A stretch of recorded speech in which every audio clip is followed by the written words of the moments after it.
At the Brookings Institution, political scientists and reporters discussed House and Senate procedure and how it affects Republicans' ability to pass legislation.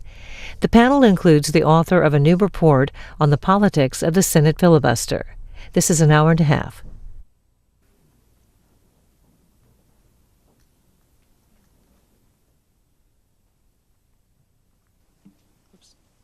Excellent. Well, thanks very much for joining us.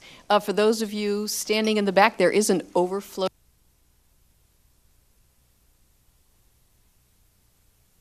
Seems to be off. If you'd like to seat. Okay. Well, thanks very much. I'm Sarah Binder, Senior Fellow here in Governance Studies. I have the pleasure of moderating today. I'm going to introduce our speakers, say just a minute about Molly and her book, and then we'll open it up to get going. To my left is Molly Reynolds, a fellow here in Governance Studies and the author of Exceptions to the Rule, The Politics of Filibuster Limitations in the U.S. Senate, which will be really the launching point for us in thinking about procedural politics and their implications for policy, in particularly health and tax today. Next, Norman Ornstein, Residence Fellow, American Enterprise Institute, and long time political science observer of Washington and everything in it. Then Sarah Cliff from Vox, senior editor, who specializes in healthcare coverage. And then Richard Rubin, U.S. tax policy reporter from the Wall Street Journal. So just a very brief comment to get us going here. I have to say, if you've not seen Molly's book yet, you should. It strikes me as the very best of what Brookings has to offer, which I see is twofold. First, pardon me, but it is deeply rooted in political science, which I know is why you're all here today. But it takes both theory and data and consequences and significance seriously and brings them all together. And the second dimension here, it does it in the service of explaining contemporary politics, in particular, as we've seen these past 6-7 months, the question of reconciliation, which is itself, as Molly calls them, an exception to the rule, meaning it's a majority procedure in a Senate which is supermajoritarian. I would say that elsewhere in the book, it's more than just reconciliation. Molly looks at many ways in which the Senate over time has found ways to limit the filibuster. I would say that Molly has her eye on something that is hiding in plain sight, but as of the last 6 months, it is now in everybody's, judging from the overflow room today and the presence of C-SPAN, it's in everybody's sights. So with that, I will start us off. Molly, you go first. New book, of course, about procedures that limit debate in the Senate. Perhaps you could say just a little bit about how it helps us to understand what has been happening in the Senate this year. Absolutely. Thank you, Sarah, and thank you all for coming today. So I think the biggest lesson from the book is that I have really impeccable timing. It turns out that when I started this project 5 years ago, I had no idea that it would come out in the midst of this debate. I promised to tell all of you what my next book is about so that you'll know that 5 years in the future, that's what you should be paying attention to. But in all seriousness, one of the big arguments that I make in the book is that because budget reconciliation empowers a simple majority on the floor of the Senate, that whichever party holds the majority, we should expect them to use the process in a way that's going to help them stay the majority in the future. In the book, I talk a lot about how they do this by thinking about what's in the political interests of the individual senators in their party, particularly the ones who are going to be up for re-election in 2 years. And they make decisions about how to use the process with an eye towards whether it's going to help them keep a hold of the chamber. Obviously, this is going to change from year to year. One of the things that we know makes the Senate different from the House is that the Senate's staggered terms mean the electoral situation facing the majority party is really different from one election to the next. At the same time, keeping the majority is not just about thinking about what's in the individual interests of your members. It's also about the party's kind of collective interests and the collective promises that they've made to the voters. We might think that under unified party control of the House, the Senate, and the presidency, delivering on those collective promises might be particularly important. Voters look at a Washington where the same party controls the House, the Senate, and the White House and says, why can't this party do anything? But this can create situations where the individual members of the majority party are cross-pressured. So what's best for the party's collective goals and what's best for their individual interests might not be the same. And I really think that's what's happened so far this year. So for better or for worse, Republicans have decided that being able to say they've repealed Obamacare in some way, shape, or form is a really important shared political goal that they have.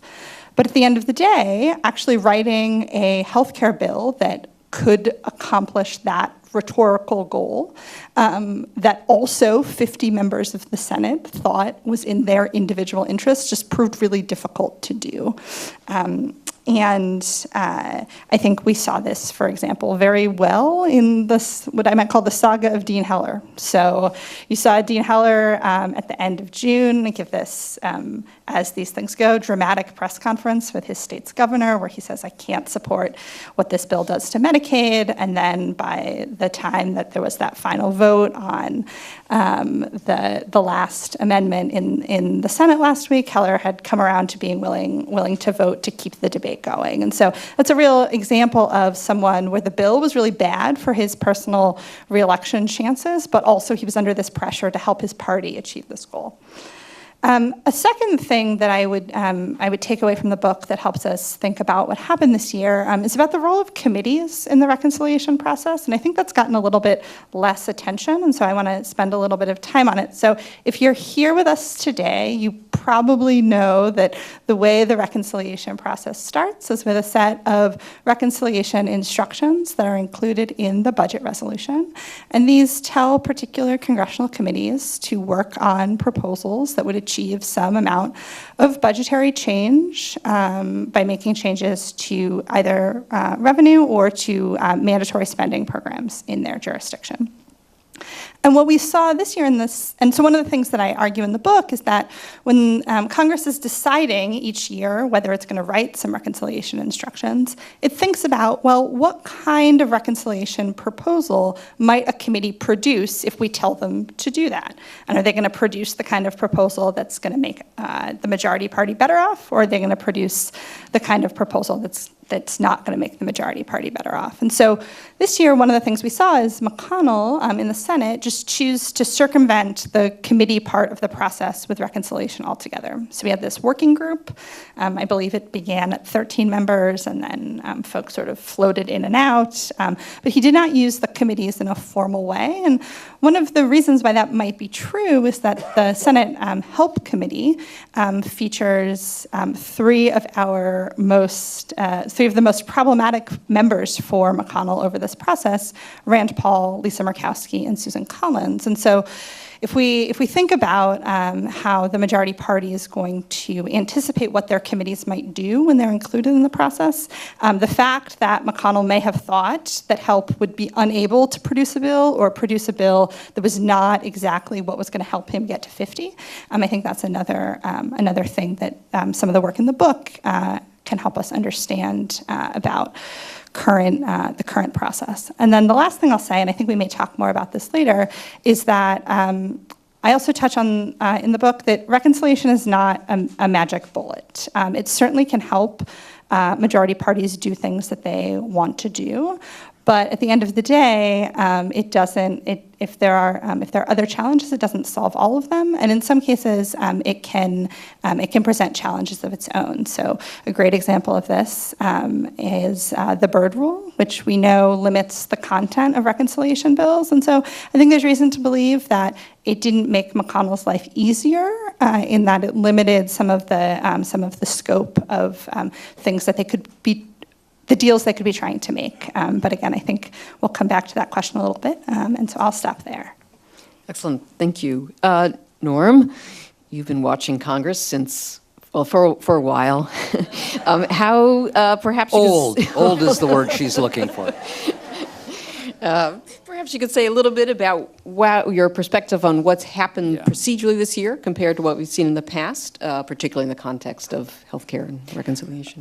Thanks, Sarah. First, let me say, for those of us who have known Molly since she was a very young person here at Brookings, I want to add how lucky Brookings is to have her back. This is not just a superb book, but if you've read all of her observations on the website and in other places, she has fulfilled all of the promise that we saw when she was an intern here.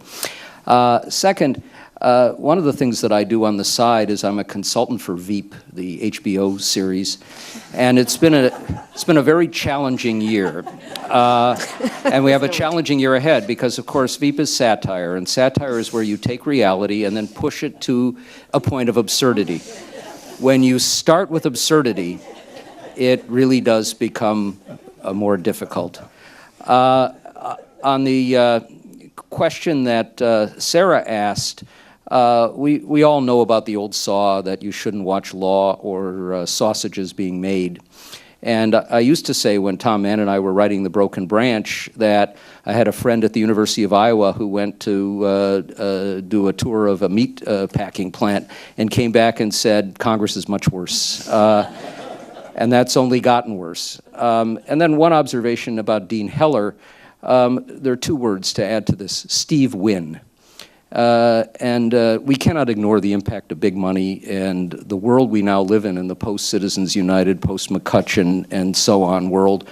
And we can't ignore a reality as well that this bill may have started out and was discussed in terms of health care, but underlying it was this was a way to try and get the big tax cut and pay for a sizable portion of it through Medicaid. Much of the pressure was coming from people who were far more concerned about getting the tax cut, even though underlying this as well was the promise made through those 60-plus votes to repeal and replace and the pressure from the president to fulfill some sort of pledge on health policy without much of a concern at all about policy.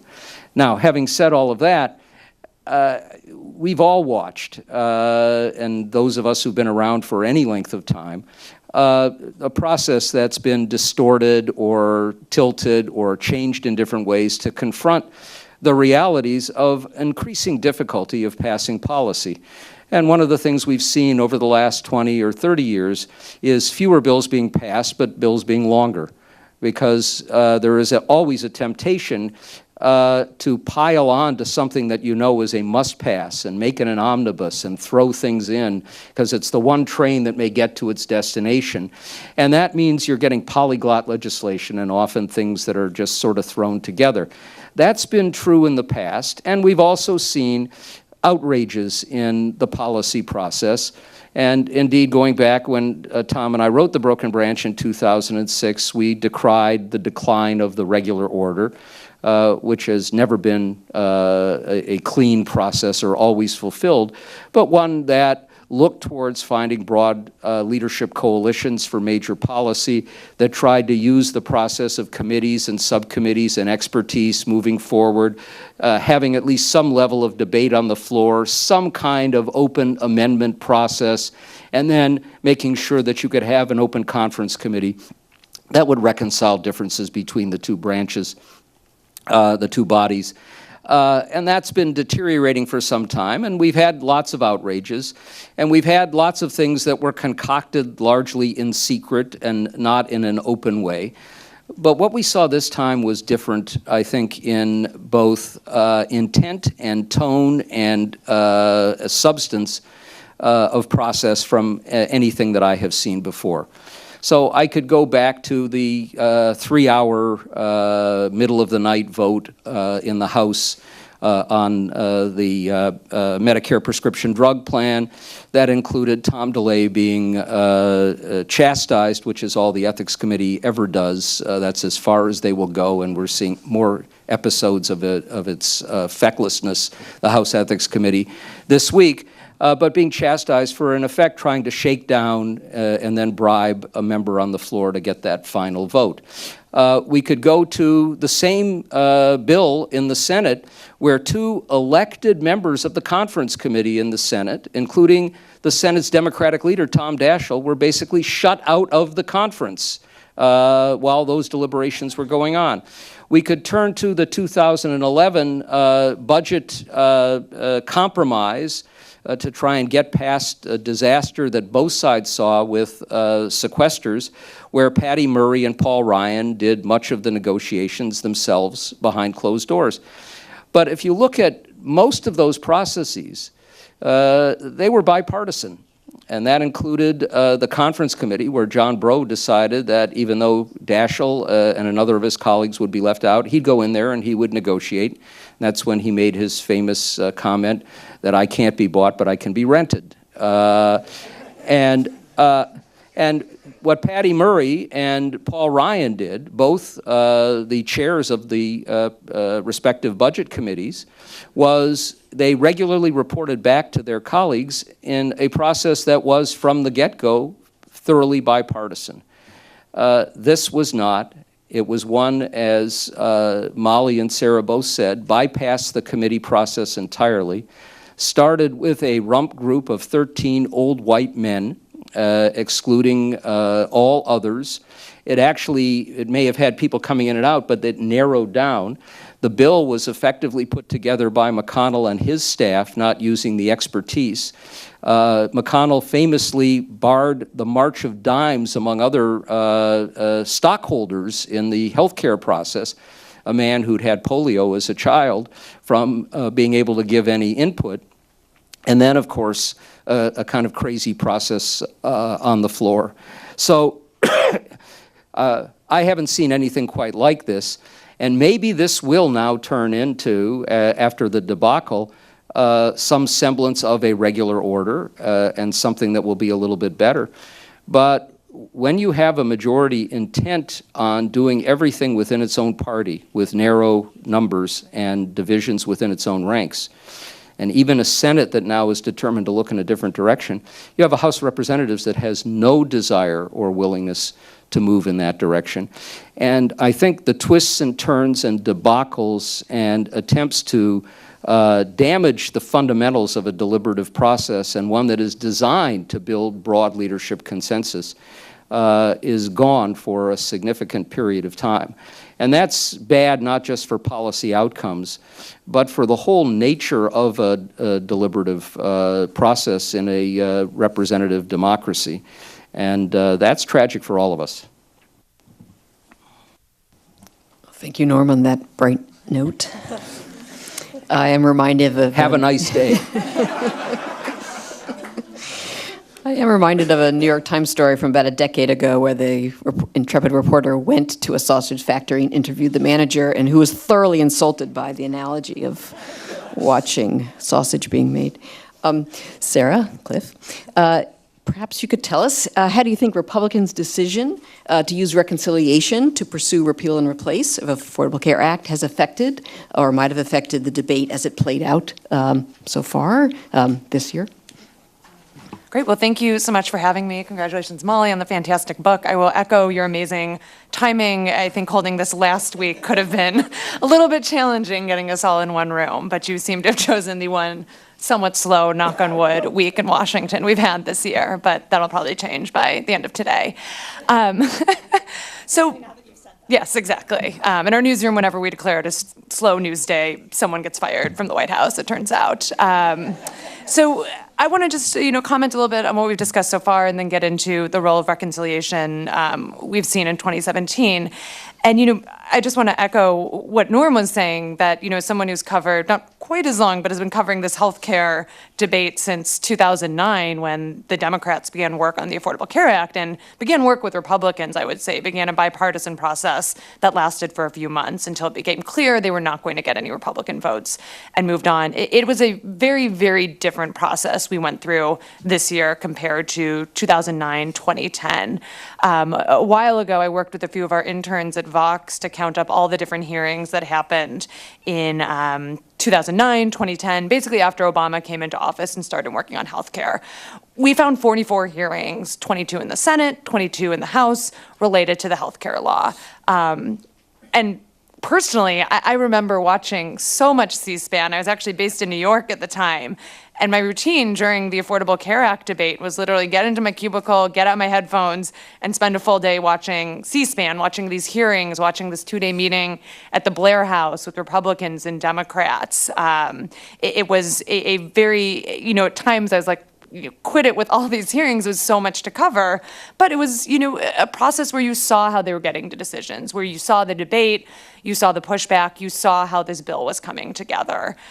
Covering this healthcare effort has been quite a different experience. So 44 hearings in 2009, 2010, 2 hearings in the process this year so far, 2 on the House, 0 in the Senate. We did have some floor debate over the past week, but no committee process, no hearings.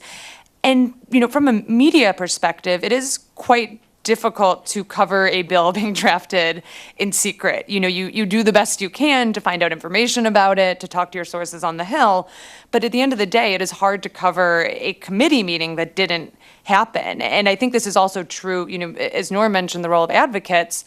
I was covering a lot of families who were trying to lobby their senators, and they found it very difficult to lobby against a bill that they had never seen, because you can go into their office and say, we really oppose these Medicaid cuts, and they'll say, well, we're still working on it, our draft isn't out, we can't really comment on it. It's very hard for an advocacy group to work in a world where, they don't have access and they can't even comment on what is being discussed. So it has felt like a very different process from my perspective, much more secretive, much less information.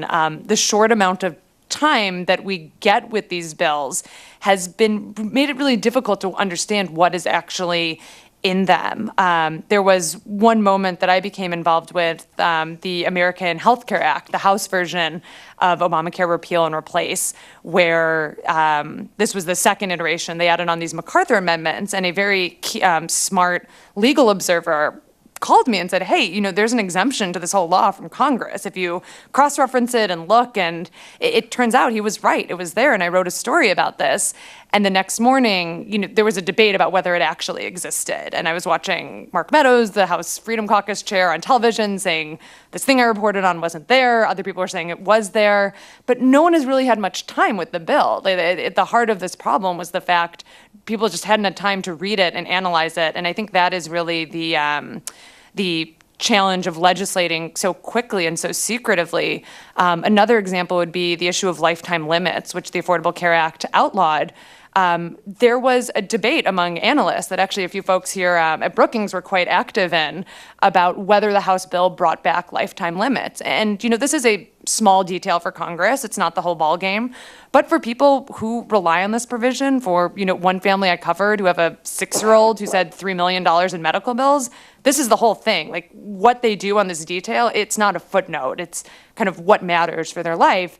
And, it took a while to puzzle through that language. So that is all to say there are real-world consequences to legislating so quickly and so secretly. In terms of reconciliation, it really did shape the healthcare process very, very significantly in terms of what Republicans could and could not do. One of the big goals that conservatives had going into this effort was to deregulate the insurance market, to make it more of a free market where insurance companies could choose what benefits they sell, choose how much they charge people. The Affordable Care Act, it did regulate the insurance industry. It required coverage of essential health benefits. It required charging women and men the same premium, not charging sick people more than healthy people. It changed the insurance market and undeniably made it much more regulated. And that was something Republicans really wanted to take down. And the reconciliation rules really prevented a lot of that work. They were limited to things related to the budget. They certainly tried to push the limits of this, I would say. You saw them do things like change how much you could charge the oldest members in your plan compared to the youngest. That was struck down by the parliamentarian as not relating to the budget. Planned Parenthood was another key goal that got caught up in reconciliation. So they really were hamstrung trying to repeal a bill that was passed through regular order, passed with 60 votes, with just 52 votes in their caucus. That being said, one of the things that surprised me a little bit was how much Republicans were willing to change process, break from regular order, but stuck to the reconciliation rules that, they did not. One of the things, as I've learned from my many conversations with Sarah, is that the Senate Republicans, they could overrule the parliamentarian. They could say, we disagree with you, we're going a different direction. Senator Mike Lee from Utah, a conservative, was a key advocate of this approach, saying, let's use that power, let's overrule the parliamentarian. The fact they didn't do that, the fact they broke all these other rules about committees and did so many things out of order but kept to the reconciliation rules, it raised the question in my mind how much they actually wanted this bill to pass, given what we know about its popularity, about how many people would lose coverage, and how much they actually like the restriction of reconciliation, how much it is something they can blame the lack of forward progress on and say, well, that we have these complex Senate rules, that's why we can't pass something. That's the reason we can't do this. There was that option to overrule them, and I think it's telling that they did not take that option, given how much they've been willing to break from Senate traditions in the debate that we've seen. Sausage. Okay. Richard, we've heard a lot about, of course, how now that Congress, in theory, we hope, perhaps, has finished work on health care or not, that the next on the Republican agenda is to move on to taxes. Perhaps you could talk a little bit about what you see as major procedural issues or institutional hurdles to watch for as they try to develop either tax reform or tax cuts. Yeah, well, thanks for having me. I want to start by talking a bit about Molly's book, which I've read mostly. And what I really liked about it is it sort of puts an intellectual framework around what Sarah and I have experienced, and Norm has experienced for even longer, in watching how the Senate works. And it sort of sets up, even in the title, it's sort of setting up these things as exceptions to the rule. And it creates the reminder that the Senate is a supermajoritarian body and value, and as an institution values that, but has recognized over the years the limitations of that. And so the book does a really nice job of setting out, sort of categorizing reasons why the Senate has carved out simple majority thresholds for things, and when the partisan pressures are there to do that, and when the partisan pressures are not. And that, I think, leads directly to what Sarah just finished with, which is one of the reasons why, maybe Republicans decided they didn't really want to enact this bill, but the other thing is they know the power of having the supermajority threshold still exist for the inevitable time when they're not in charge, which will be, could it be 2019, 2021, at some point down the road. And so it's very much a defensive ploy against what they know the other side might do in the future. And I think even the Byrd Rule itself is a great example, is a part of Molly's book where she talks about why it was created. It wasn't part of the initial reconciliation procedures. There was a reconciliation bill in the early, correct me if I'm wrong here, but in the early 80s that kind of went too far in the view of the Senate. They passed it. It had a bunch of things in there that were not purely fiscal, and then they all kind of looked at each other and said, wait a minute, no, we want this to be an exception to the rule and not the rule. And so they created the Byrd Rule to hem themselves in. And now we all, divine the understandings of what the Byrd Rule means and how it works, and we'll spend a bunch of time doing that in tax reform.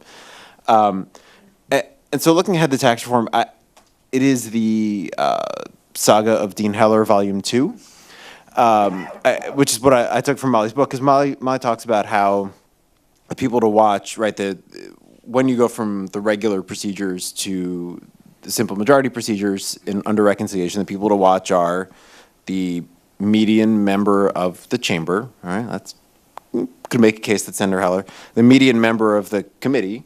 Well, who's the median member of the Finance Committee? We'll see, but make a pretty strong case that it's Senator Heller, and the senators under the most immediate electoral pressure, and that's Senator Heller. Congrats. And that may shift, right? I mean, he obviously didn't end up being the median senator, the pivotal vote. And in fact, it was Senator McCain who had different no electoral pressure. So we'll see how this shakes out. But I think, Senator Heller is one to watch. And so, look for the equivalent of that speech he gave on healthcare, on tax reform. What are the things he cares about most? Is it small things like geothermal energy, which is important in Nevada? Is it things that are important to the gambling industry? Is it things outside of the tax code?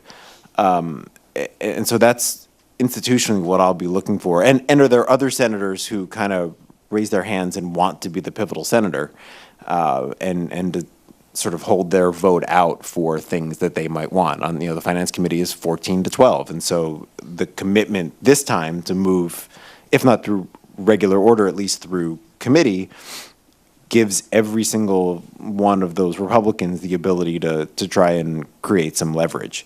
And then going back to what Molly said before, we'll see the same cross pressure politically. I think you've got the end of what Norm said too. You've got for Senator Heller, he needs he's a one-term senator, maybe a little more than a single term, but he needs a lot of money to run a very expensive race in Nevada, and that's going to cause him to be more aligned with the Senate Majority Leader and the Senate leadership than you might think from just looking at what the state wants, what the electoral pressures are in the state, what his personal views might be. He can't distance himself all that far from the leadership.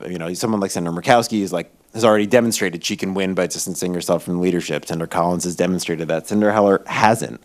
And so he's going to be a really key person to watch. And then in that framework to watch if there are other Senate Republicans who feel the way electorally, either going into 18 or 20, the way that Collins and Murkowski and McCain did, where they felt they could safely distance themselves from where the Senate leadership wanted to be. I have a couple more questions, and then we'll open it up. I thought, Norm, maybe I could imagine the answer, but I'm going to ask it. We've talked about the ways in which reconciliation itself has hamstrung Republicans on health care, plus slim majorities. Could a different Republican president or White House or HHS secretary, could a different scenario, could we have seen success on ACA repeal where we didn't see it this time? I've got to be a little skeptical, although I do think a different president and a different Senate Majority Leader would have approached this in a very different way. And of course, as Sarah Cliff has written, I think extraordinarily persuasively, and anybody who's followed this issue knows, the Affordable Care Act is not in a death spiral. It is not broken, and in fact could be repaired relatively easily. And there's bargaining power for Republicans with a president and a congressional majority, but a narrow one, to be able to tilt it more in a direction that they would like. Easing up on some regulations, adding in their malpractice reform, maybe making it a little more market-friendly.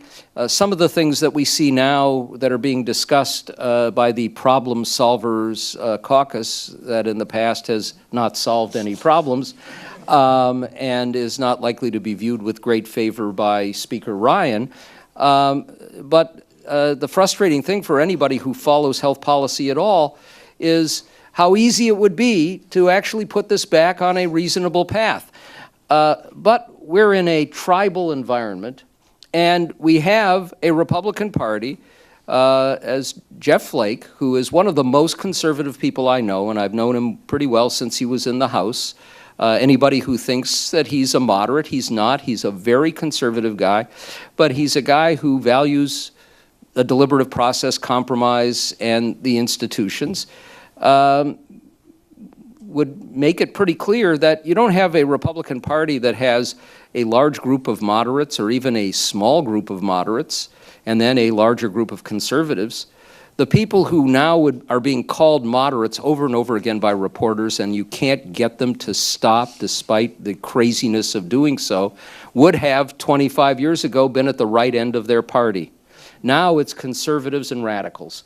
And if you decide that, and they all have seen the fate of Speaker Boehner, that you're going to reach more broadly to find a center, you're not going to be Speaker for very long. And you can make that work as a majority leader in the Senate, but you're not going to find the right kind of cooperation to pull it all together in the House. And I doubt very much if you had, say, a President Jeb Bush, who would look at this perhaps in a different way, that you'd still be able to find that kind of common ground. And now, I do think that what we're seeing as Lamar Alexander is moving towards trying to create some semblance of regular order in the Senate, and they might be able to come up with the kinds of things that all of us would see as a reasonable balance. Maybe they're going to be able to get the 1 year just to keep this going to stabilize insurance markets. But whatever they're able to come up with, I just don't see it working in the House the way the House is now constituted. This is for Sarah and Richard. I think you'll like the question, but we'll see. So I have been impressed in both of your reporting of that you're always keeping an eye on sort of institutional constraints that are affecting the policy choices and potential for policy outcomes. My sense, having been in Washington, not as long as Norm, but long enough, that this appreciation for procedure is relatively new.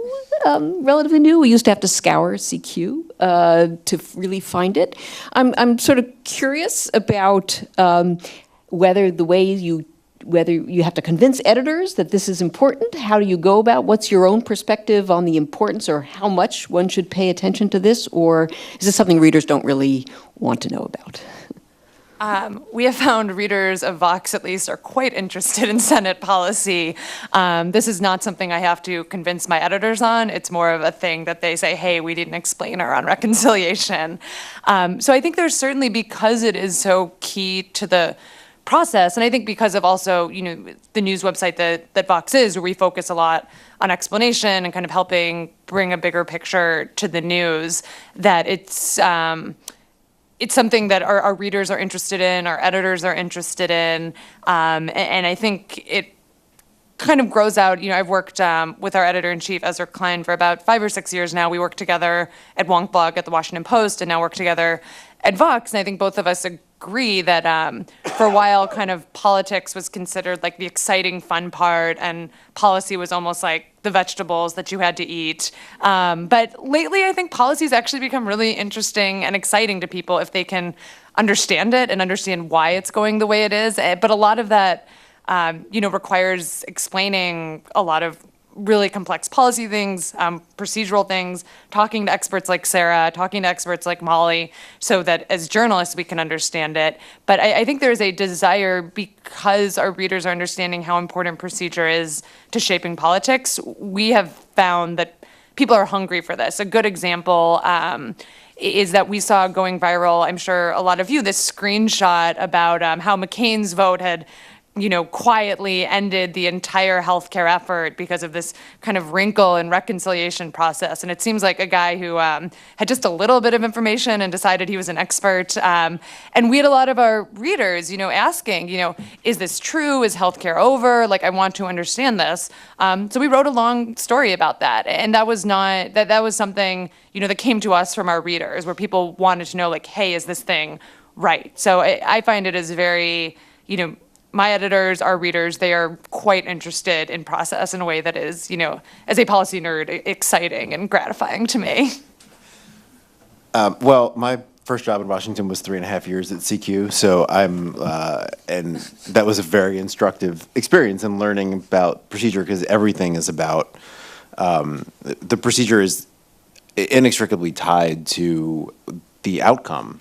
And so that, that's where I was during ACA, that's where I was during TARP. Like, I watched all that happen from that vantage point of trying to learn and understand those rules. And so I'm not sure that I, we don't write a lot of reconciliation explainers. I'm sure we'll have to do one at some point this fall, maybe, that we can. The great thing with the internet is you can just resurface these things, and and they're there all the time. But I find it important because it knowing the procedure helps you know where the sort of important hurdles are, right? Like what. So I keep, I keep writing in every story, like before they can pass a tax bill, they have to agree on a budget, and the budget has to say how big the tax cut inside the budget window has to be, and it can't raise long-term. I mean, I don't sort of frame it in terms of the bird rule. I try and limit the jargon as much as I can because we're writing for a really big general audience, but I try and frame it to make sure people understand the structural procedural barriers that are there, because those are the things that are going to drive the policy making. So like Republicans need to decide on tax reform. Is how much revenue the government should collect over the next decade? Like that's a threshold question that they need to decide that they haven't decided yet. And until they decide that, they can talk about all the details and the rates and whatever, but we're just not there. So, and they can backfill it, but they've got to make that decision first. And so I approach my job with that procedural knowledge in mind. And the other thing I always try and remember is that when you think you know everything about reconciliation, you don't. And so That's when you call Molly. Right. No. So even like Reddit man's little bit of knowledge is dangerous, but even a lot of knowledge is dangerous on reconciliation.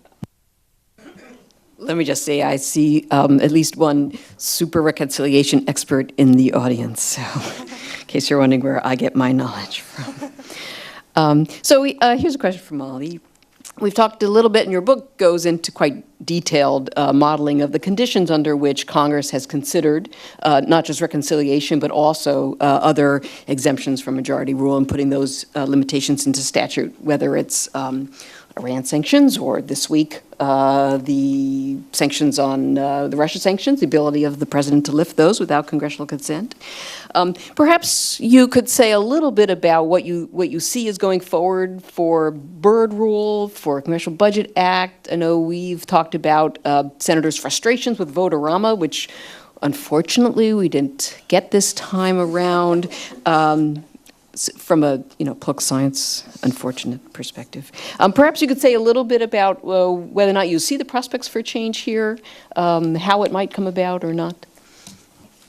Yeah, it's a great question, and I do think that probably the only people in Washington other than senators themselves who were sad not to get to watch a Vote-A-Rama last week might have been us, but so I think, and this comes back to something that Sarah Cliff said earlier and that Richard touched on a little bit, which is the idea that sometimes the rules are convenient ways for senators to blame the process for what they can't get done on a policy perspective.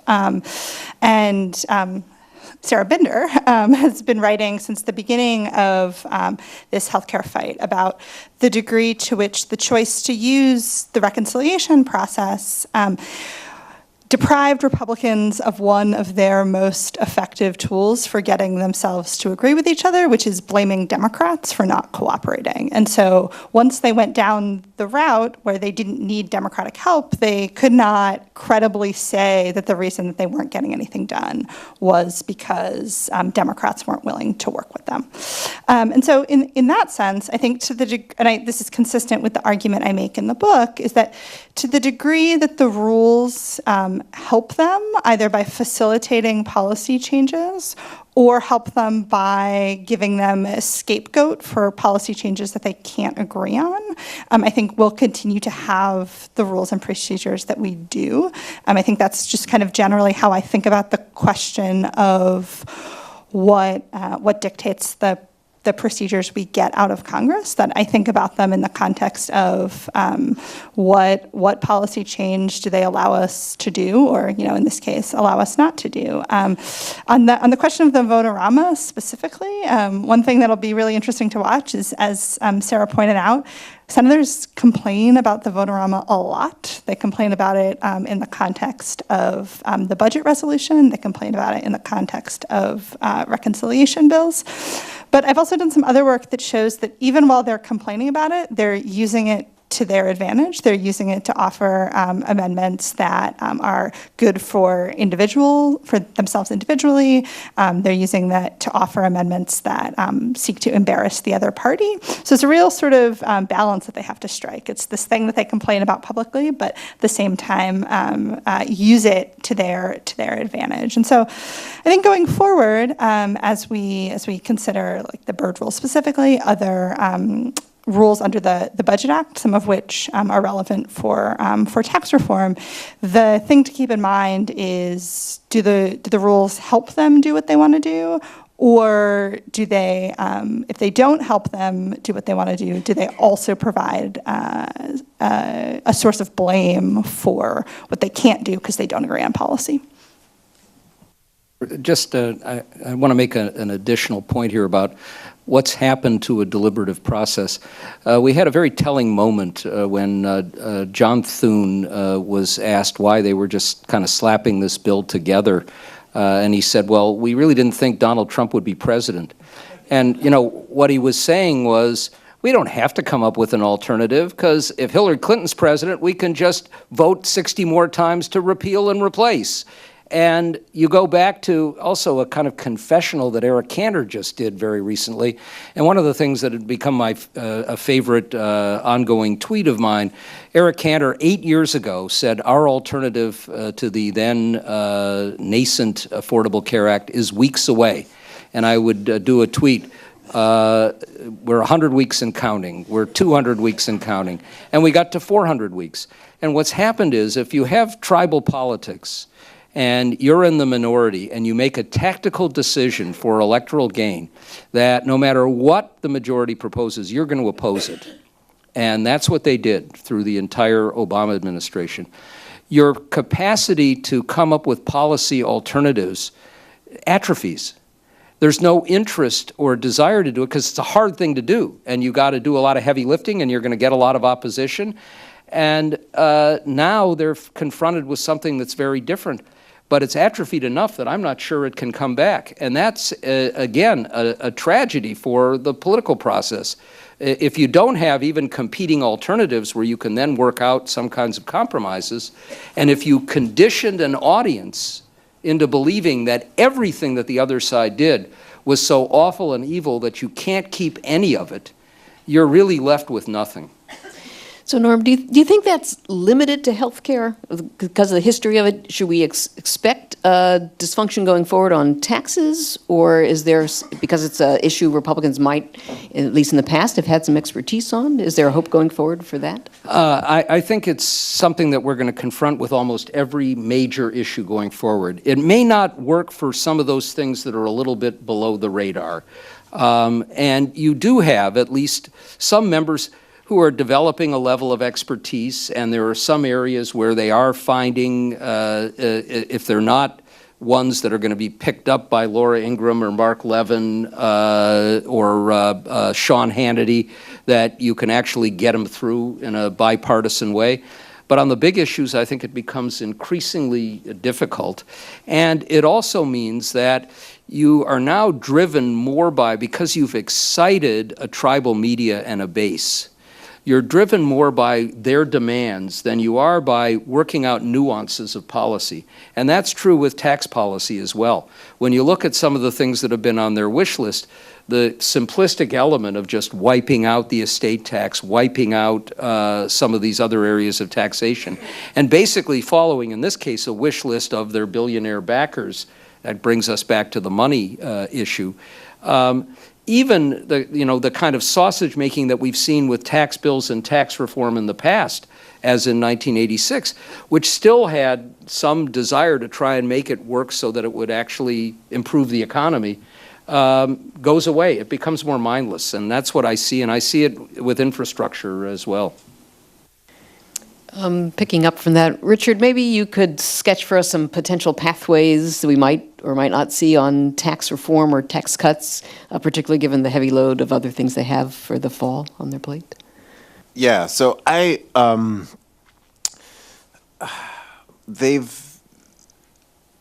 struggling to reconcile the significant optimism that you hear from the White House and the House and the Senate leadership that they've sort of have the principles figured out and they're just going to march right ahead and it's going to be done by mid-November. Like reconciling that optimism with everything else that I know, which is that, you know, as you get further into the details, this gets harder. There's trade-offs. There's trade-offs between different income groups. There's trade-offs between different kinds of companies. There's trade-offs between deficits now and deficits and spending cuts later. It's all of those things. They've just scratched a little bit, but the party has not really grappled with it. And I think we've seen this come up repeatedly where, you know, if you talk to Ways and Means Republicans, they've spent, you know, especially the ones who've been on the committee for a long time, they've spent now 5 years working on proposals. They worked on Dave Camp's draft from 2014. They're working off the House blueprint that came out in 2016.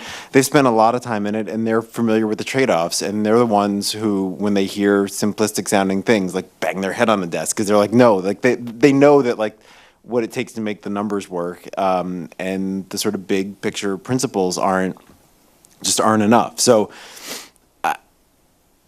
yeah, I just think they just have a lot of figuring out of where they want to be, beyond the general, we want to, you know, cut tax rates and promote growth and double the standard deduction. Like it's going to have to be more complicated than that.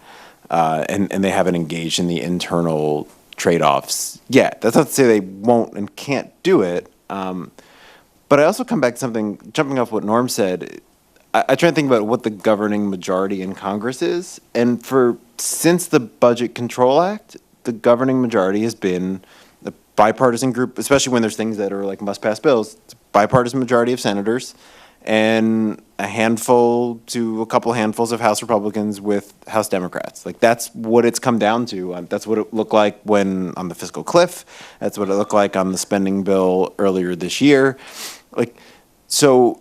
This group of Republicans, Republican Senate, Republican House, and now with a Republican president, I guess with the exception of the 2015 repeal bill that was vetoed, hasn't produced a ton of legislation. They haven't figured out how to work within the majorities they have. And that's taking that into a really taking that lack of having gotten a lot of experience of working with that majority into a complicated issue like tax reform. I mean, you know, look out. And they'll get to the real hard decisions after they've tried to deal with the budget and the debt limit and the CR and any other number of deadlines. So, you know, maybe there'll be. I've made this joke before, but I'll make it again. Like I may well end up eating a MAGA hat in the Rose Garden in mid-November. I mean, it may happen. Like, I'm not going to rule it out. Like, there's a lot of desire to really get something big done, and they have the electoral imperative to get there. But, you know, it's hard for me to see all the steps from today to there. Well, luckily, Rose Garden ceremonies are not just for bill signings into law. One more for Molly. As I said at the outset, many of these exceptions to majority rule we think of as sort of hiding in plain sight, except for reconciliation. I thought maybe you could just say a little bit about some of these other ways in which Congress has decided that they're going to limit 60 votes.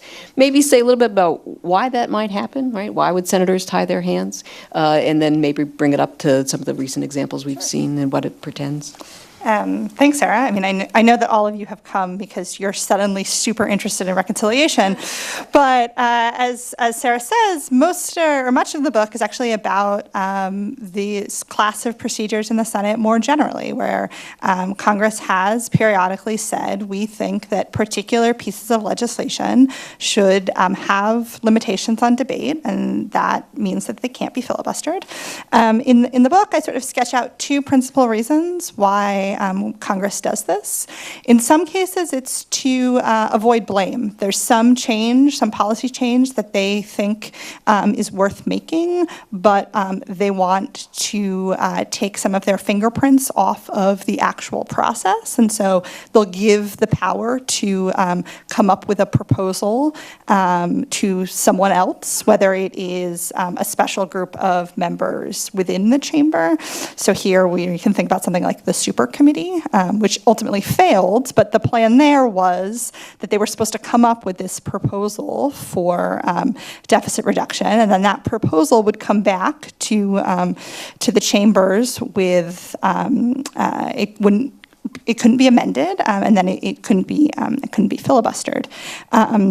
It's also how we might think about the procedures we've used in the past to close military bases, where a special group of actors are charged with coming up with that proposal, and then that comes back for an up or down vote. So there's situations where Congress thinks, and particularly the majority party thinks, it might be a good idea to make some sort of change, but ultimately they want to be able to avoid some of the blame for actually making the hard choices.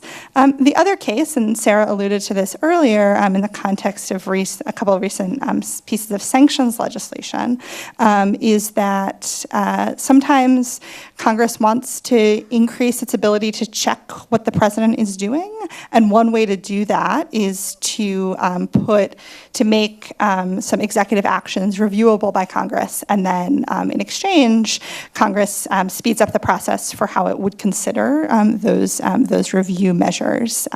Again, this has happened on some sanctions bills. And that sort of thing. So these are really targeted choices that Congress makes in particular situations. It's part of why a question that I often get after people find out what I wrote this book about is like, oh, is this the solution to gridlock in Congress? And I'm not terribly optimistic about that. I think that one thing I demonstrate in the book is that they've been pretty careful and pretty targeted in when they think particular situations really warrant these kinds of special procedures. I have one more question for Sarah, and then we'll open it up. If it's the case that reconciliation we're dead, understanding it could come back if they wanted to get it off, if they could get it off the calendar. Can you think, if they're freed from reconciliation and the limits, do you see progress on any element of Affordable Care Act repair, perhaps on the insurance subsidies? Should we expect to see some sort of help committee action going forward? Yeah, that's a fantastic question. And it does seem like at the moment, although I've learned this year never to say never, there's not a clear path forward, particularly over the next month, for example. It would be very, very hard to see any sort of healthcare legislation coming back with the House in recess, with Senator McCain back in Arizona receiving treatment. There just is not the people here to get anything done. So it seems like for the next month or so, it really, and I think one thing that might have gotten lost a little bit in the shuffle of last week, it's not just that this one last skinny repeal bill went down in the Senate. There are actually 4 different bills that were considered by the Senate, either not voted on, voted against. They rejected 4 different healthcare bills last week. There is one that is still hanging around, proposed by Senators Cassidy and Graham. I wrote a story about it yesterday. I do not think it is a compromise solution. I think it's actually more disruptive and more radical than the other bills that were considered. So I don't really see that one going forward. It's a really big Medicaid cut. Senator Heller has mysteriously signed on to this bill, which is very surprising to me after actually reading the language. So I don't think that is moving forward. So yesterday we had an announcement from the Help Committee from Senator Alexander from Tennessee, Senator Murray from Washington, that beginning September 4th, they are going to start holding some bipartisan hearings on fixing the individual market. They are working on a very tight timeline. On August 16th, insurance companies have to submit their final insurance rates to healthcare.gov. And on September 27th, they have to kind of make the decision, are we in or are we out? Are we selling on this marketplace, given that open enrollment is starting in November? So you're looking at a very, very small window of actually doing something, with hearings September 4th, the September 27th deadline looming in the future. I think the announcement of hearings is probably bringing some comfort to insurance companies who have been really nervous about all this uncertainty. It gives them a little more confidence that help might be on the way, but they have some real world decisions to make. They have to decide. So I think all this is to say is there's a very short timeline. If you are going to do things to make the marketplaces work better in 2018, they need to happen very, very quickly. And I think the things are pretty clear. There's two top ones when I talk to insurance companies that are constantly at the top of their list. One is fund the cost sharing reduction subsidies. This is about an $8 billion fund that helps pay the deductibles, co-payments of low-income Obamacare enrollees. One of the things that actually surprised me was this is something a lot of Republican legislators in key leadership positions support. I believe Representative Brady with Ways and Means, Lamar Alexander on Help, they've all said, we think we should appropriate this money. There was some chatter about it getting done in the budget deal a few months ago, and it was left out, which actually surprised me a little bit that Democrats didn't go a little harder on that provision, but for whatever reason, it wasn't included. So that's a key one, and it's one where we have seen some bipartisan support already. Another is creating some sort of reinsurance fund that would help offset the costs of really expensive patients. If you look at a state like Iowa, for example, we know there's one patient there who has over $1 million in medical bills each year. And it becomes, this is someone with hemophilia, which requires quite expensive drugs. It becomes a bit of a game of hot potato, like who's going to end up with this really expensive patient? Insurance companies would like a reinsurance fund that would essentially say, if you get the really high bills, will backstop you. So you don't need to jack up premiums. We're going to help you out on the back end. So the demands are clear. I think the question is whether this process that has been very divided, very partisan, is going to lead to those demands getting met. I just want to add, we have left out the sociopath in the room, and that is the President of the United States, who is intent on blowing everything up, intimidating insurance companies and punishing them for this failure, and taking subsidies away from congressional staff, Senate staff, to show them who's really boss. So where many of the things that Sarah's talking about could be done relatively easily, and you could find pretty broad majorities for them, and I don't think you're going to find even many of the more radical members of the House who really want to see the whole thing blown up, because most of them understand they'll be blamed for it. They're in charge now. But when you have a president intent on thwarting all of this, it becomes an additional challenge. This goes way beyond just simply the problems of Congress. And of course, we should also add that if if the congressional Republicans have difficulty making policy, in a sane administration filled with people who care and know something about policy, you might be able to fill the vacuum a little bit more, but that's absent. Okay, we have time for questions. I believe there are microphones mysteriously coming around. Excellent, great. You want to come here? If you could tell us who you are and wait for the mic. My name is Tom Dine, and I have been in and around Capitol Hill for 55 years. So my question is institutional, since I was part of the creation of the Budget Act in the mid-'70s. The effort then was to give strength to the congressional institution. Nobody knew what the whole budget was about, et cetera, et cetera. So it was to bring clarity of thought and activity. Does this panel of experts believe that the institution of Congress has been strengthened or weakened by the Budget Act?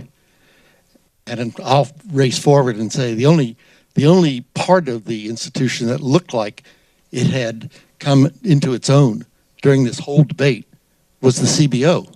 Came from nowhere. And the rest of it has been, well, as the key word used this morning that I heard was defensive. So I think when you closed your question by bringing up the CBO, I think that as an institutional question is absolutely the right place to go, and that the CBO was created as part of the Budget Act to stand as Congress's own source of expertise on budgetary matters. And so it's part of why some of the criticism we've seen leveled against that institution of late has been so troubling, is because its job is to make Congress better at its job. And so I think thinking more broadly about the question of the Budget Act, and you're correct that what got us the Budget Act was executive overreach in the budget area.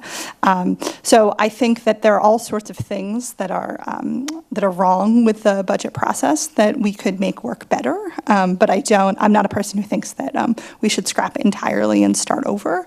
I think the question is, how do we make it work with the current political incentives that members of Congress face? So something I spend a lot of time thinking about, both in the context of reconciliation, but in the context of the budget process more broadly, is the fact that in our contemporary environment, in a lot of years, the only thing that really moves are appropriations bills and these sort of big budget deals. And so if you're a member of Congress and you have some fight that you want to get out in the open, that's where you go. I sometimes talk about Congress as a giant game of whack-a-mole. So members have these goals they want to achieve. They have these both political and policy aims. And if you start whacking down some opportunities for them to achieve them, their goals aren't going to go away. They're just going to pop back up on the things that are moving, which now increasingly are just budgetary matters and appropriations bills. And so you end up having so many fights on those measures because we don't have places to have them anymore. And so for me, that's a real challenge that we have to confront. And how do we have a budget process that accommodates that political reality? I want to give a real shout out and props to Alice Rivlin, who was the first director of the Congressional Budget Office. And, it's not much of an exaggeration to say that she was like the George Washington who established the body and, for well over 200 years, we had a presidency where everybody coming into the office had a certain set of expectations and veneration for it and all of that up until recently.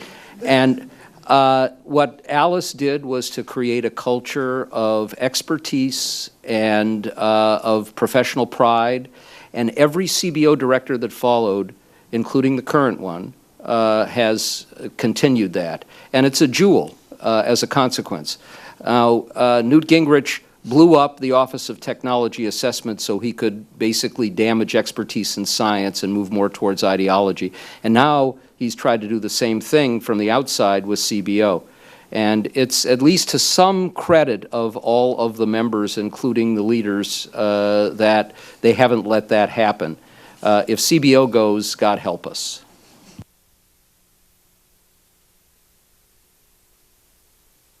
Hi, my name is Stephen Hendrickson. First, I'd just like to commend your excellent coverage of these issues. I think it's really heartening to see how much people care about these policy issues, and that's an important public service you provide. My question is on procedure. That my understanding is that there can only be one set of reconciliation instructions in place at a time, so that if Congress does include tax reform instructions in an FY18 budget resolution, that would supersede the healthcare instructions, so that this week we've heard some discussion of the White House still wants to focus on healthcare, the Congress is moving to tax reform, that would kind of create a clean break where the reconciliation path for healthcare reform wouldn't be in place if Congress really was pursuing that for tax reform. And is that true, or is there some other way that I should be thinking about that trade-off? Who would like expiration of reconciliation bills for 100? All right, let me take a crack at this. So the existing reconciliation instructions are generated from the FY17 budget. Fiscal year 2017 ends on September 30th. It is an open question whether those instructions turn into a pumpkin on September 30th or not. Congress has never enacted a reconciliation bill beyond the fiscal year of the budget for which it was created, but they've never tried. So that's out there. Some people will tell you it expires, some people will tell you don't. It's going to the second point. It's pretty clear that once Congress adopts an FY18 budget, and by adopt I mean House and Senate agree on the same version of the budget resolution, that budget then supersedes the FY17 budget, and the instructions vanish. And the instructions are important because the instructions are what provide the procedural protection. So even to the point of a conference report coming to the Senate floor without needing 60 votes. But and I think you've heard the White House Legislative Affairs Director Mark Short make this point Monday. They can do a lot of work on the tax bill all the way up and end on the FY18 budget all the way up until that point. So you could have a budget resolution get through the House, you could have one get through the Senate, you could have a tax bill written, you could have a tax bill, in both chambers, they could be working on it, and the instructions would still, the 17 instructions would still survive until that last moment.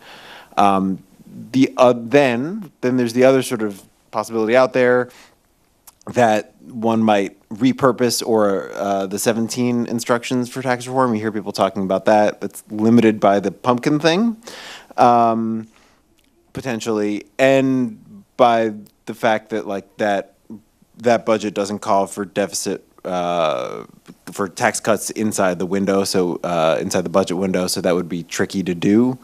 One could amend the FY17 budget resolution. You hear people talk about that. That requires the House and Senate to vote. It's hard for me to see why you do that instead of just writing an FY18.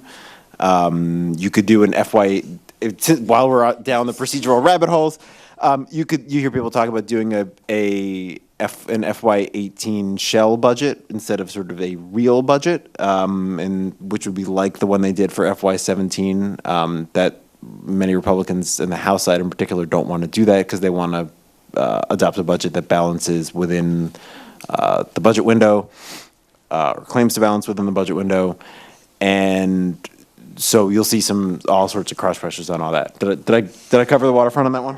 Yeah, you did a great job. I want to provide two sort of pieces of context to what Richard just said. So one of them is that I think it's really helpful to remember that we are at what I might call a sort of reconciliation edge case here. So all of these, so Richard just laid out a whole number of open questions, and these are open questions because we're trying to take the process in places that it hasn't really been before. And so that's a source of uncertainty, both for folks like us, for other people who follow this process pretty closely, and obviously also for just average Americans who are trying to understand what the possibilities are. And so I think that's, for me, I often bring myself back to the idea that we're operating at sort of the edges of what we know about what's possible here. The other thing I will say, and this has come up a couple of times in responses to different questions here, is that we can sort of play fantasy congressional procedure all we want. I know Sarah and I enjoy this as an office topic of conversation, but at the end of the day, what matters is whether they agree on what they want to do policy-wise. And Sarah Cliff was saying before that she doesn't see a way forward from where we are right now on health reform, and so that's still true, whether or not the procedures would let us keep going down that road after September 30th or not. And so the talking about procedure is great. Obviously, it's part of how we all make our living. But at the end of the day, there are real policy challenges here. And until Republicans can come up with ways to solve those, I think that's kind of what we should be thinking about, while keeping the procedures in the back of our minds, too. It's also important to note that getting a 2018 budget resolution is going to be a very heavy lift. The Freedom Caucus wants to return to sequester numbers for defense and for discretionary domestic spending. The kind of budget that Paul Ryan might be able to get through the House with Republican votes alone is going to have one hell of a time getting adequate votes in the Senate. And then if they do end up in a conference reconciling things that tilts more in a Senate direction, it's not clear that the votes will be there in the House. And any kind of budget resolution that they pass is not going to be one that's going to go back to the old Boehner model of getting a smaller number of Republicans joined with Democrats, because no Democrat is going to support the kind of budget resolution that they'll put forward. I guess we'll mix it up. Somebody's in the way back. Perfect. Oops. Hi, I'm Richard Skinner.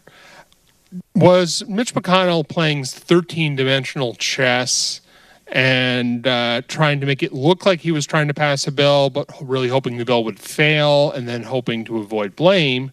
Or was it just a more straightforward case where he actually did really want to pass ACA repeal in some form and failed for some pretty obvious reasons? I think it is challenging to get inside Mitch McConnell's head and what his goal was with this whole effort. I think at the end of the day, I kind of order the options he saw on the table, and his preference is this. I think the first would have been to actually pass something, to get something out. You kind of saw him sticking with it, pulling out the skinny repeal at the very end of the process as the way forward, which suggests to me there was a sincere desire to actually pass something through the Senate to show not just the House got something done, we got it done too. So I think that was certainly there. I think if that was unachievable, the second best thing was showing his caucus it was unachievable.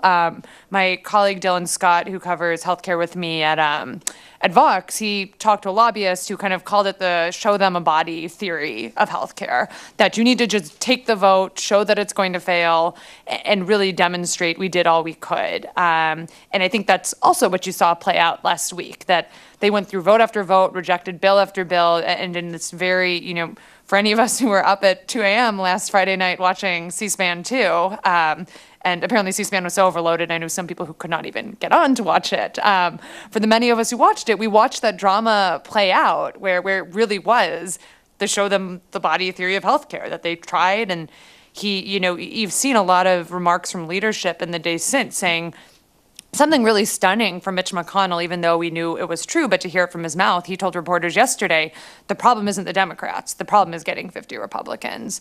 So I still believe from everything I've seen that the goal was to pass something, but if not to pass something, then at least show the fact that they couldn't do it.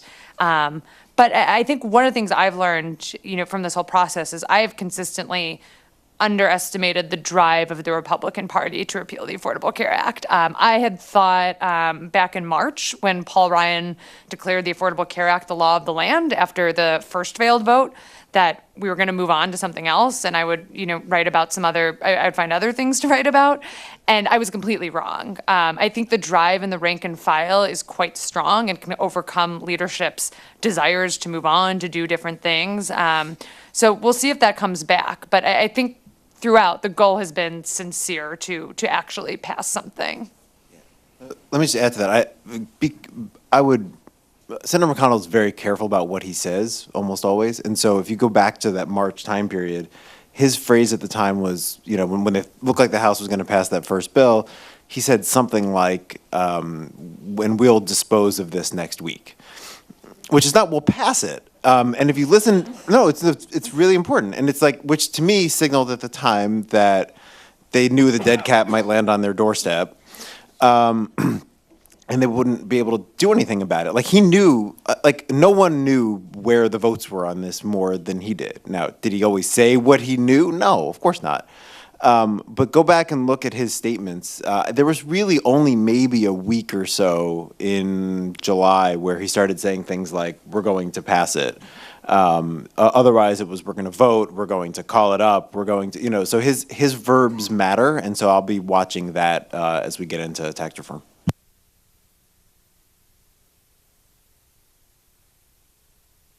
Thank you very much, June O'Connell. I'd like to follow up on something Mr. Ornstein suggested about the role of non-think tank advocacy groups like Club for Growth or whatever. I hear you refer to the Republican Party gearing in after the House vote in March. But it seemed to me that wasn't rank and file. That was Club for Growth and Heritage Fund strong-arming their captives on the House side. Perhaps that's wrong, you can disagree. But the role of those groups on Congress, on both sides, I'd like you to discuss. I would say here again is something I've never seen before, where you're pushing to pass a bill that is widely rejected by all of the stakeholder groups, including the ones that you have been allied with in the past in the health world, but also by a large share of your own voters. And of course, you know, the sort of bizarre thing of having senators and House members go back home and go into the effectively witness protection programs to keep away from their own constituents was really kind of weird. So you have to ask yourself, why do they keep pushing this? One part of it is, I think, as Sarah suggested, if you say over and over again for 7 years, this is the worst thing that we can imagine, and you have one of your prominent presidential candidates, now a cabinet member, saying the Affordable Care Act is the worst thing since slavery. That's Ben Carson. If you vote to repeal it root and branch 60 times, you've got a burden on you, and you feel that burden even if your constituents don't. But the bottom line here is that the real pressure and push came from big moneyed ideological interests, as you suggest, and from a tribal media pushing them very hard. And you cannot underestimate the level of intimidation that members feel if they are going to be singled out and attacked by Laura Ingraham, Mark Levin, Rush Limbaugh, Sean Hannity, and a whole host of others in the blog world and in the tribal media world more generally. That drives a lot of this, as does the money. I think one of the things that surprised me in this process is how little Republicans cared about healthcare interest groups. There was a pretty pervasive view within the Obama administration that if you were going to pass a major healthcare bill, you need the American Medical Association on board, you need pharma on board. I think they took this from the Clinton Care and the Harry and Louise ads, that if we don't get all these players lined up behind us, they're going to sink us. And one of the things that surprised me is that Republicans got very, very far with none of these groups behind them. And I will say, I was also surprised how little we saw from healthcare groups speaking up. The insurance industry, which stands to be not do great under a lot of the Republican plans, were relatively quiet. They were not really a strong lobby. Even the hospitals, which stand to lose a lot of money, they certainly put out their strongly worded letters, but it wasn't kind of like the scorched earth, like TV ads. Like it wasn't. We've seen big lobbying campaigns, and it certainly wasn't that. So I'm curious if one lesson, Democrats take from this is maybe some of those theories they had about that other side of groups, the kind of healthcare advocacy groups, whether those theories were wrong. And one thing I'm very curious is if there's any Democrats kind of in back room somewhere thinking about how they can pass, if they don't need those groups, if they can write off the insurance industry, write off pharma, if they're thinking about, well, if we're going to use reconciliation, how do we pass a single payer system through reconciliation if we're willing to kind of say, we don't need your support on our side. I think, as Molly suggested, when you test the bounds of reconciliation and you explore how far you can get with it, it gives the other side some ideas about what they could do when they were in power.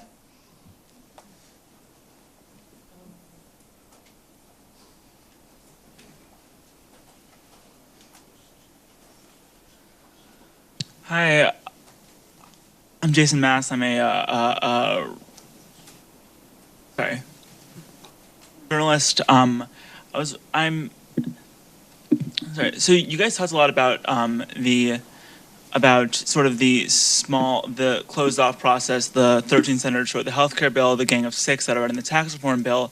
But at the same time, you have this very closed off process. You have the president who is saying a lot of things to the media at times. Yesterday, there was an interview from the Wall Street Journal published in Politico where he talked about tax reform in ways that didn't fully align with what Ryan and others have said. So how does that interact in terms of you have this closed off process, but you also have a president who has talked openly at times? So for me, the thing that I think about most often in the context of the president and these big intra-party legislative fights that Republicans are having is the degree to which Trump is not well suited to help solve those intra-party problems in a way that another president might be. And I mean this in two different ways. One, just in sort of the substance of the policy, like being able to say to members and make an affirmative case as to why they should or should not do something. And then also in the context of his political standing.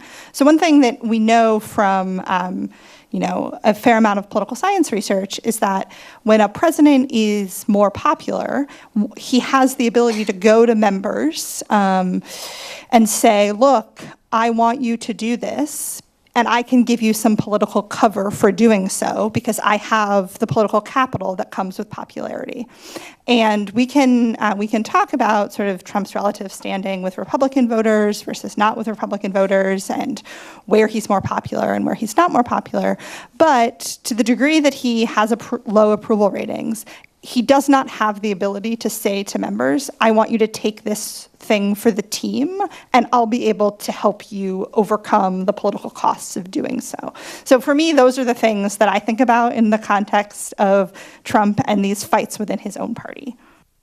And I add to that, this is a case where campaign policy plans matter, right? So if we look back at the Bush campaign in 2000, they were pretty clear about what they wanted what their first legislative priority was, tax bill, what the theory behind it was, and what a fair amount of the details of that plan were going to be. And so when they came into office, even with the delay from the 2000 election, they were able to move pretty quickly and they had buy-in from a large segment of the party on that plan. It was easier fiscally because they had big surpluses at the time, but to advance that forward, and it was enacted by May. If you look at the Affordable Care Act, there was a lot of work done both from the Obama campaign and, go look at the, white paper that Senator Baucus, who was the Finance Committee chairman, put out in fall of 2008, right? It was right after the election.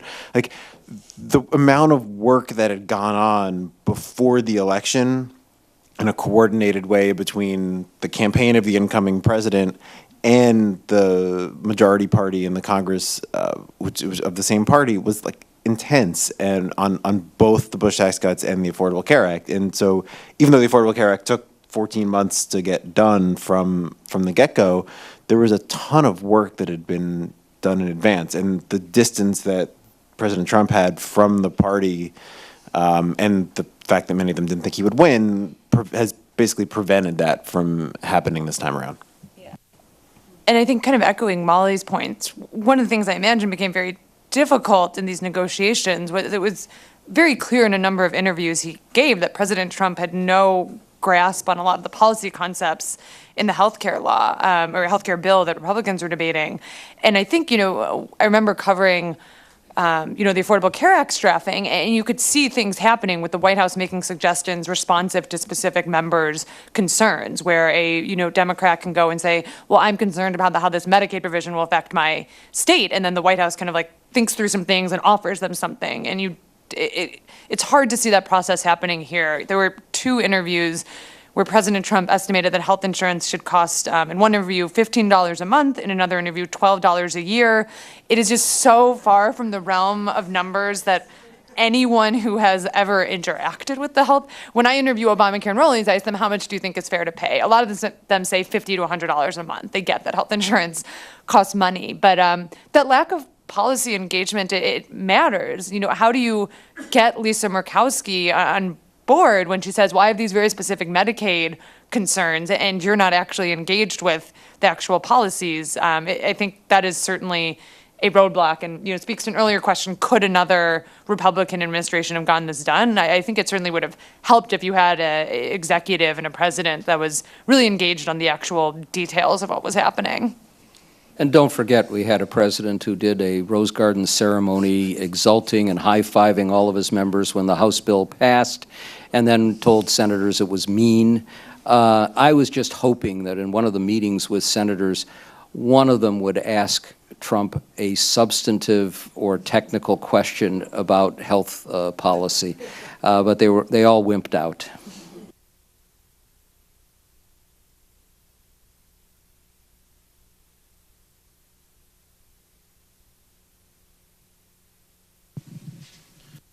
Hi, thank you so much. My name is Zach Moeller. I'm a former Senate Budget Committee staffer and currently with the Committee for Responsible Federal Budget.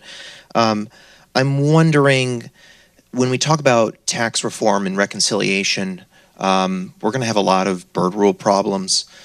In addition to just the long-term deficit issue, do you guys see any regulatory sorts of issues in tax reform that are going to get birded out? And, you know, this was a big issue, whether or not the House was going to even be able to pass BCRA after the bird bath issues. Thank you. So I will say that that's the right thing to, or it's a right thing to be paying attention to. In part because of the level of detail with which I've been following the healthcare fight, have been following the coming tax fight in a little bit less detail. But what I would say generally is that again, what we should look first at where are the policy disagreements, and until, as Richard pointed out earlier, until they figure out some of those, the idea of kind of what are these more ancillary questions about the bird rule.